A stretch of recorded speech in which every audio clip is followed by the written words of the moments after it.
Hello everyone and welcome back to Replay Works and welcome back to the replay review for the Egman Events half-case tournament that happened on August 24th. Now just to preface this video, I did purposely hold back this video to release at the beginning of September, mainly because September is the season when we are going to be doing the new type challenges. These are your shop events, just like the ones that are Gen Con that has like really good pricing for entering.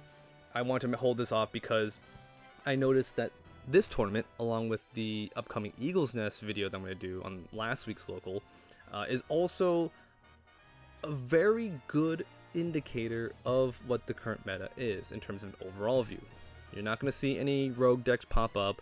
You're going to see the big three, and you're going to see, well, in this case, 1 Year Wars. You got to rep that. You're going to see those decks primarily in this video and the next video, because that is what the most common decks are being played, and that is what's going to be the meta that we're going to see going into these big events. So I want to just do them back to back, do them at a relevant time, since this is when, this coming weekend is when these events are going to start happening. So I want to get these out at the same time just to do that, and then also do the next Eagle's Nest weekly event that's going to happen on Wednesday, just because I want to make sure that I cover all those in the same week, so I think it's the most relevant.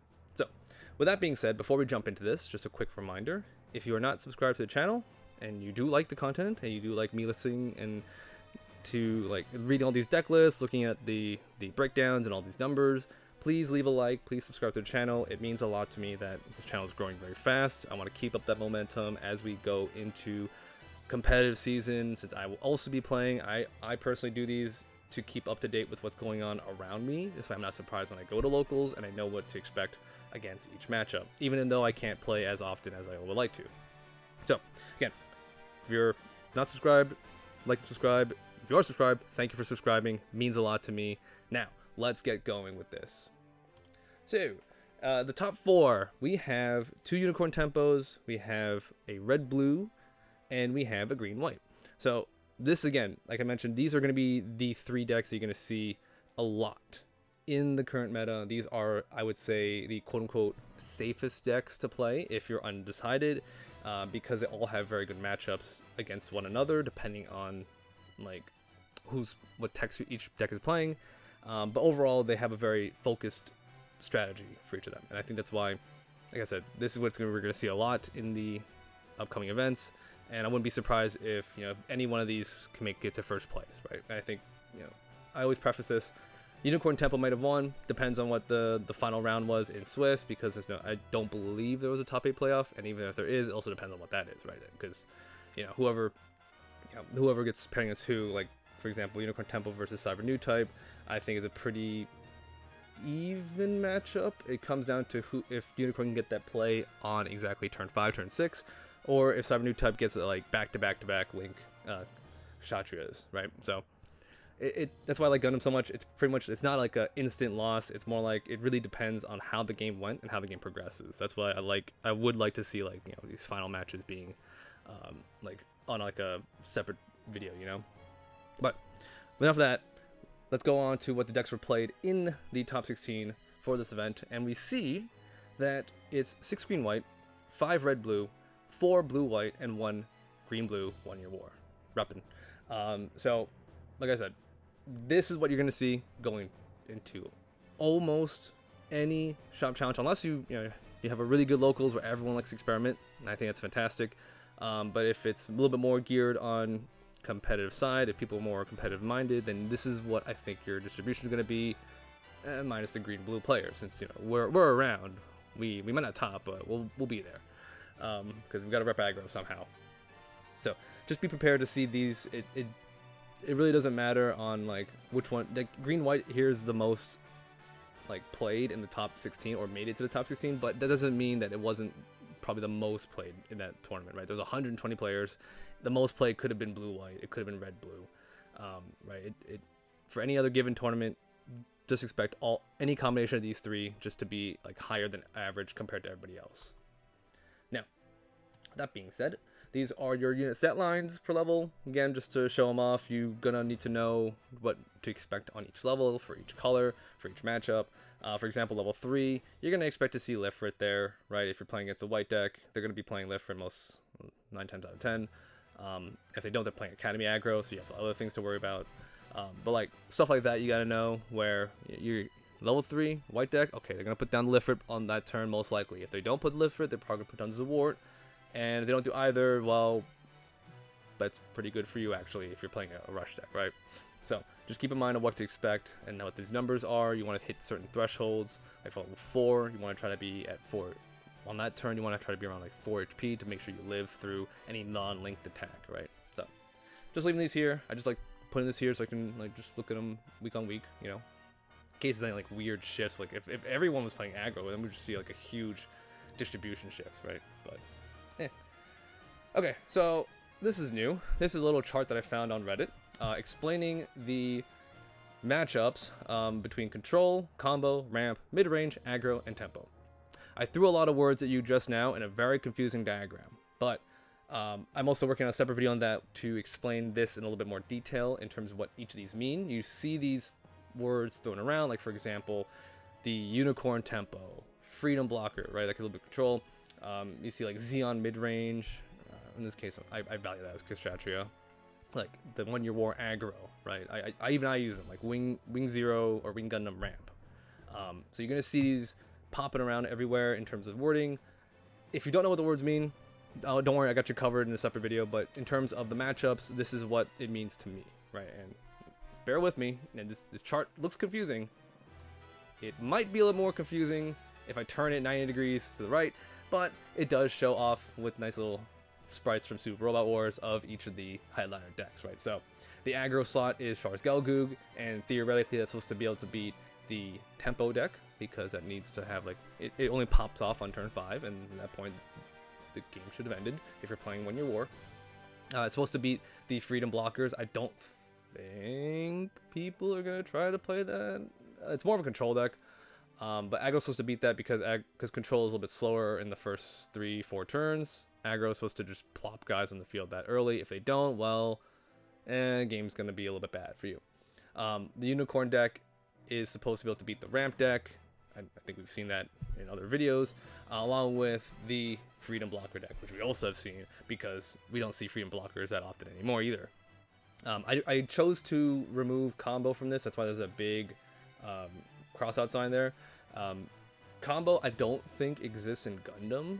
To me, combo is like if you search Lilith Loop in Digimon, that to me is a combo deck, right? It does like, I don't know, you need like 50 actions per minute to like do the entire thing, and then by the end of it your opponent basically they basically lose because you have like a ridiculously unbeatable board, right? If you think Yu-Gi-Oh, you think that.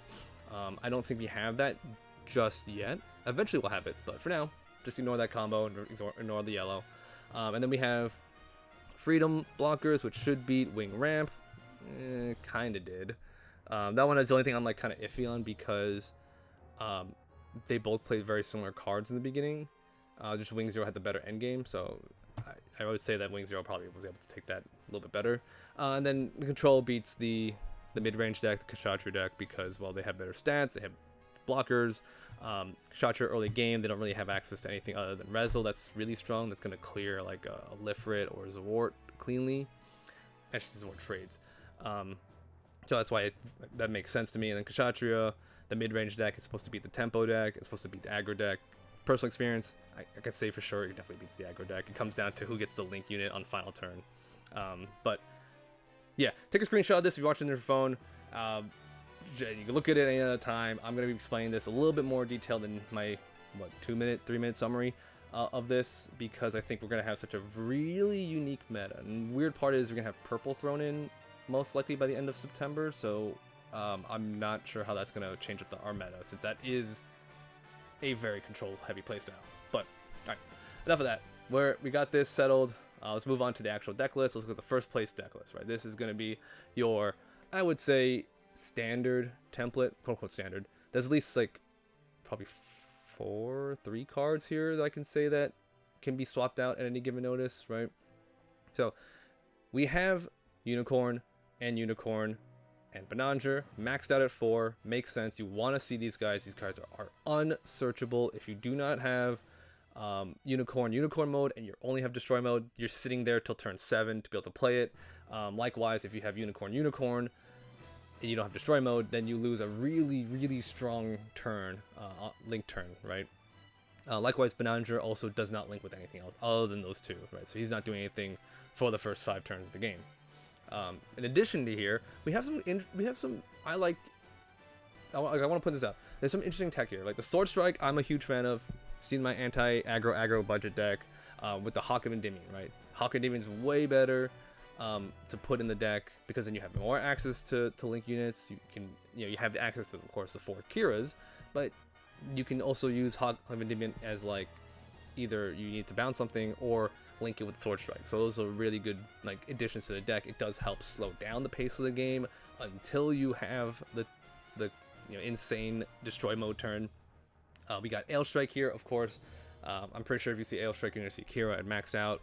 And then we have Angsha. Angsha at 2 is also a good choice because it helps deal that extra damage. Sometimes your opponent's cheeky and they'll try to live at 1 HP when they kill your GMs or whatever. The Angsha is there to like just get rid of on the field. So it makes sense. Corsica base, I think we're going to see blue. We're going to see Corsica base without a doubt in my mind. And we have white base. White base here is good just to put down guys. It's great when you get it out of shield because you can trigger the effect of your main phase, so it's not a big deal either way. But yeah, I think it's fine as is. I'm curious on how often it pops up, right?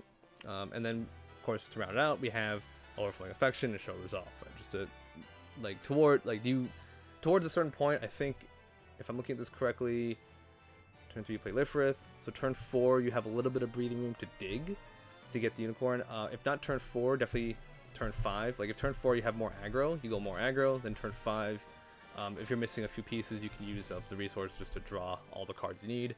Because I personally think that doing the destroy mode turn on turn 6 is insane because you get to unicorn and into Benandra. You draw the card. He's what? He's a 6/5. He's gonna kill something, or they take damage. You break any shield.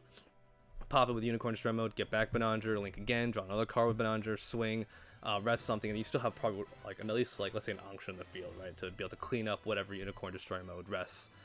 So it really helps to me. I feel like it really helps to do this on turn 6 when you get the full access to that whole like double link turn. That's huge. Okay, and here's the third place list. A couple differences. The differences being the Striker pack, the Archangel, and the Unforeseen Incident, and also they're playing Zwart instead of GM. Zwart is, I would say, a classic blocker in this as of right now. I like the GM better because if you go second, you could just put it down that first turn. So like Zwart's good if you go first, GM's better if you go second, but I think overall GM is a little bit better, just because you do have the option to swing at your opponent with it.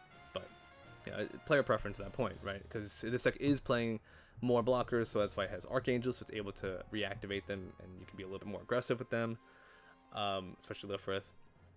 And then from here, there's one Hawk, great, 4 Sword Strike, perfect. Like that kind of stuff, it makes sense. The Unforeseen Incident is also really good because it catches your opponent, most likely. People don't assume, like, I, for example, also fell into that, right?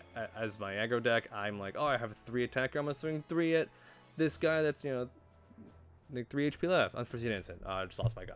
Like stuff like that changes the pace, especially in this game when, like, in this deck specifically, you don't want your guys to die. That you don't want trades, right? You don't want to trade board for board. You rather trade that Unforeseen Incident in your card in your hand for their card in the field, because that means you still have a guy, right? Yeah, it makes sense. I like it. And the Striker Packet 1, if it comes in burst, it comes in burst. You hard play it on turn 4. Also pretty damn good, one Corsica is interesting. That's probably a personal choice. This is not trying to be more aggro. It's more defensive. Corsica, you can I think it's great going first against a deck that's playing white because you can put it down on turn 3, and then they're probably going to be putting down Lifrith. So it's like chicken and egg, right? You're playing cat and a mouse, and you're telling them like, hey, you want to trade, and you still have the base, right? But yeah, this is two lists that are very, I'd say, standard in terms of like at least like 40 other cards, right? Now let's go over some of the average cards in deck, and of course the average cards per level. I'm just gonna use the units in this, since now we're seeing so much tweaks in terms of like the commands And the bases, it's just, I'd rather just show off like the average cards per level per unit, right?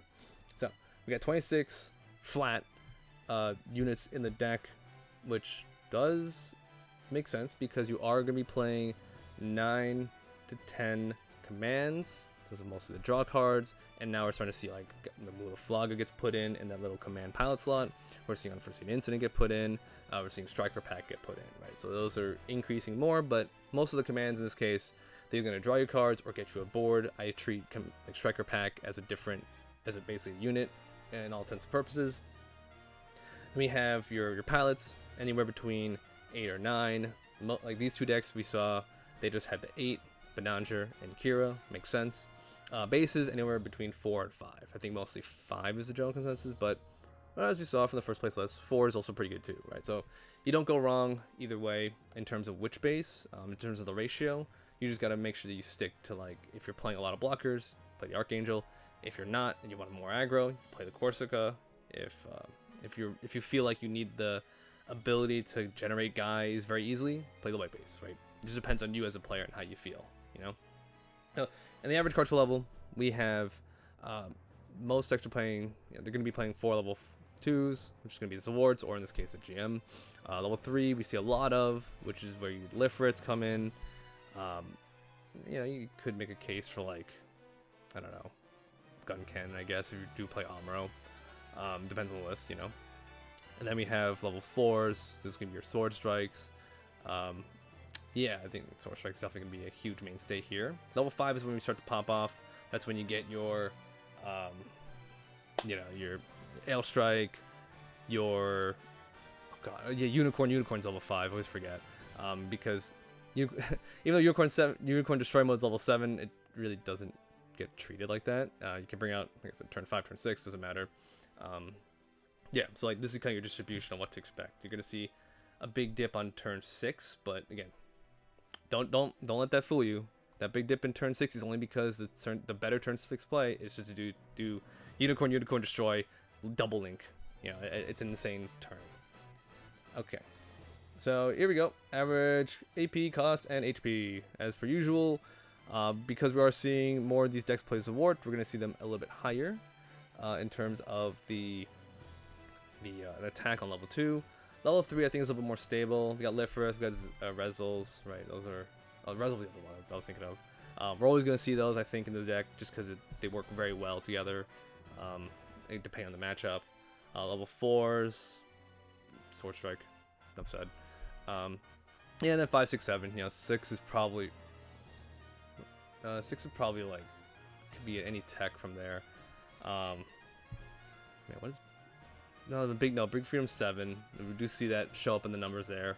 So yeah, 6 is probably just like a random tech. I can't remember off the top of my head, to be honest. But yeah, we'll see that. Like, it's on that list, so I wouldn't really worry about level 6 too much. Just worry about level 7s, And here's something new. Just as a quick reference, I know in the deck profile you see the cards that are linked, you see all the pilots, but I just want to remind people of like what link units exist in the deck and what costs they are and when they come out, right? And now I added another thing where I have the pilots on the bottom, and the pilots are going to show you how much AP and HP they gave, so this way you also have a quick snapshot. Again, take a screenshot of this of what pilots are going to give what bonuses, in case you're not familiar with the matchup just yet. Right? It's just good to have as a whole. Yeah. Why is Hakumen Demon 2? That is not correct. That's a mistake. I gotta fix that in my database. Hakumen Demon should be 3-1. So that's probably a mix-up somewhere. But it is correct. It gives 1 AP. But yeah, everything here pretty much standard. Yeah, you want to make sure that that they're gonna be able to hit 6 AP pretty damn easy. And you also know that they're gonna be able to hit anywhere between 4 and 6 HP. Ale Strike maxed out at 5 with the Kira, but Benanger gives everything 2s. Being a 2/2 gives it a little bit more staying power in the sense that 6 HP is a lot in that point. So they can literally just put the extra Benangers on Ale Strike if they need to make it a huge blocker and still trigger the ability, mind you. Let's not forget that happens as well. Alright, so let's look at the second place list.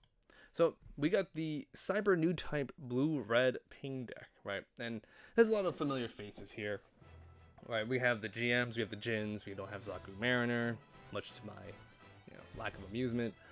We have gun tanks, we have Rezel, Angsha, Gundam Kshatriya 1 and 2, and then we have Banshee Destroy Mode. I think these are going to be your standards as well. Even Gun Cannon, right? Those will also pop up here and there. In terms of ratios, we've seen anywhere between 4 vanilla Kshatriyas, or 4 Gundams, or 3 Banshee Destroys, or 3 big Kshatriyas, 4 big Kshatriyas.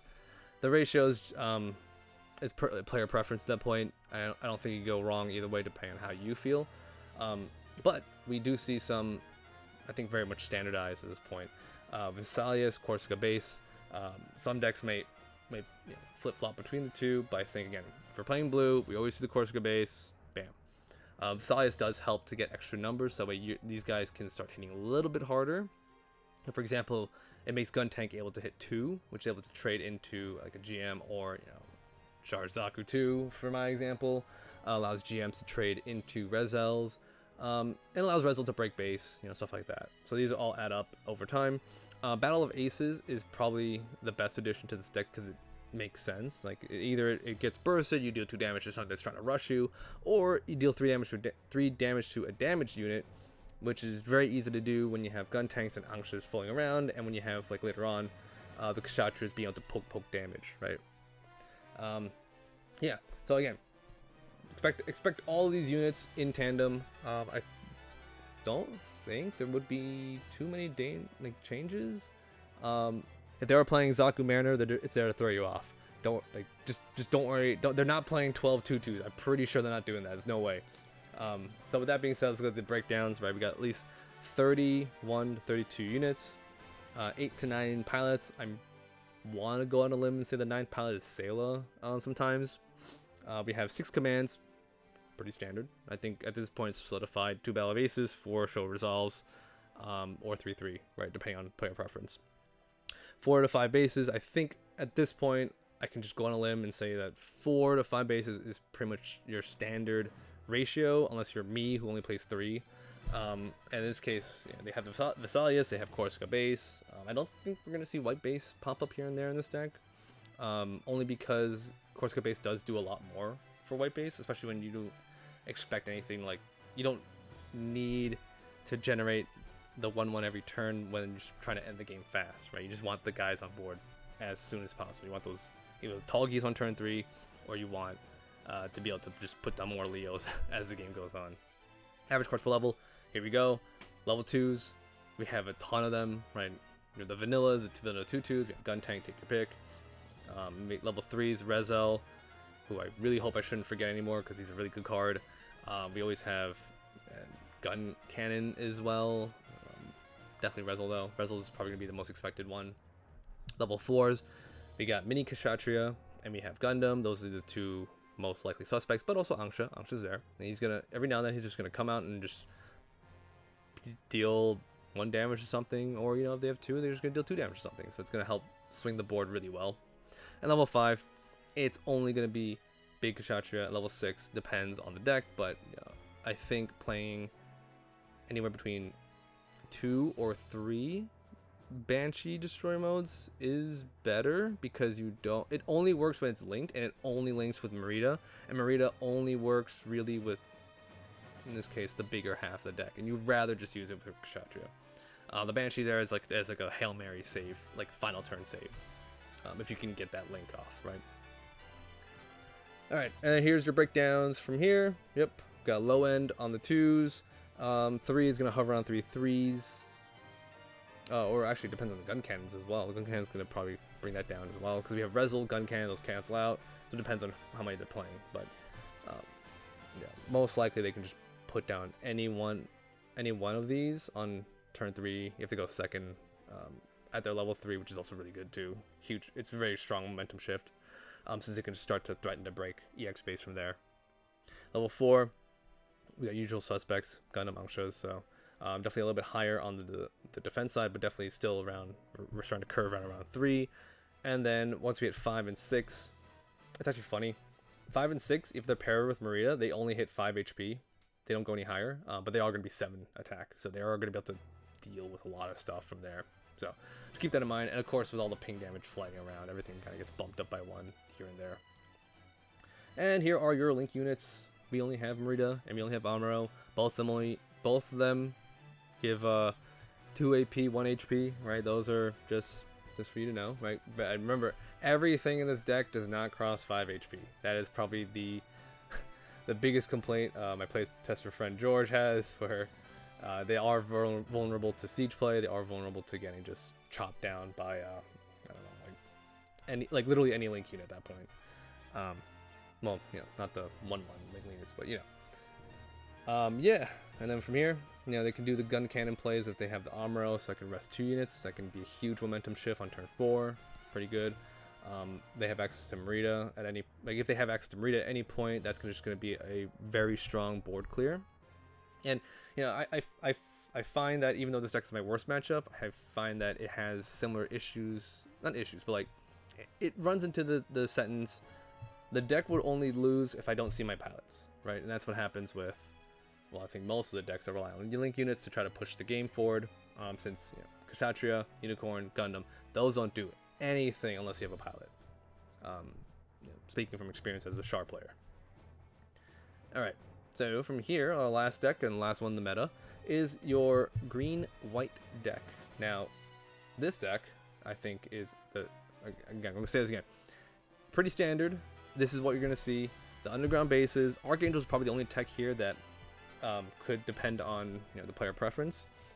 This is not playing the Wu phase, so there's no Shenlong Gundam as well, but it is playing 3 path to figure defeat, so it can search through the duos, the heroes, both the wings, and the Death Scythe, and they're also playing the earlier Death Scythe, the 4/2 Death Scythe, which I think is an insane cost for this stat line, because for reference, the 3/4 Gundam vanilla doesn't have an effect. This has repair 1, so you pair this with duo, he's a 5/5, and he can't have his AP reduced, so he's just going to chop down everything. So I think that's strong, because you can do that. If you go second, that's actually perfect, as long as you are okay using up that duo on that turn instead of the ramp turn with the LR Gundam Scythe. But from here, this deck is playing what, 9, 12 blockers. So all right, Archangel makes sense. You have you have a lot of slots for blockers. 2 Kiras here because they're only playing 3 Ail Strikes, so you don't really need to max out on Kiras. You don't need to max out on Ail Strikes either. You just need to have those on the field just for when you need them. Yeah, and then everything else is kind of like the same ratios we see. Max out Hero, max out Duo, 3 Wing Gundam Zeros, 4 Wing Gundams, and 4 Death Scythes. And then 3 Bird Modes, 3 or 4, can't go wrong either way. I think 3 is probably better just because you don't want to see them later on. And yeah, let's go to the breakdowns. 26 units, even, clean, nice number. Anywhere between 10 and 11 pilots, right? That's going to be your 3rd Kira, or if you're playing Wu Fei, 3 Wu Feis, Commands anywhere between 8 and 9. So Operation Meteor, Overflowing Affection, a Striker Pack, those all go together. Wait a second. Yeah, okay, yeah. Overflowing Affection at 4. That's maxed out. Just want to double check that. Bases is 4 to 5. See previous comments about bases. And then command pilots, we have, if for whatever reason they're playing, let's say, Hawk of Endymion, that goes in that slot. All right.